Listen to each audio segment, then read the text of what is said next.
સાંભળો 2 મિનિટ. તમારી વચ્ચે ભેદભાવ છે કે નહીં? છે ને ભેદભાવ? હવેથી ભેદભાવ ન રહેવો પડે. એની બાંયધરી તમારી, એની બાંયધરી તમે લો છો, બરોબર?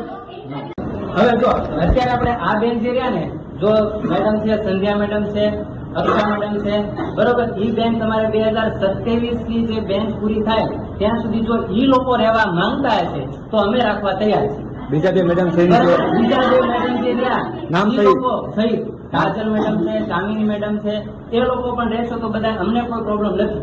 તમને ભણાવવા બાબતે પ્રોબ્લેમ હોય તો તમે તમારા પર્સનલી ટીચરોને મળી અને તમે સોલ્યુશન કરી શકો છો. કેમ હવે એમાં મેડમો, અમુક મેડમોનો અભ્યાસક્રમ ચાલુ છે, તમને ખ્યાલ છે કે નથી? એ ખબર જ છે પણ એ વસ્તુ નો બસ ખ્યાલ છે.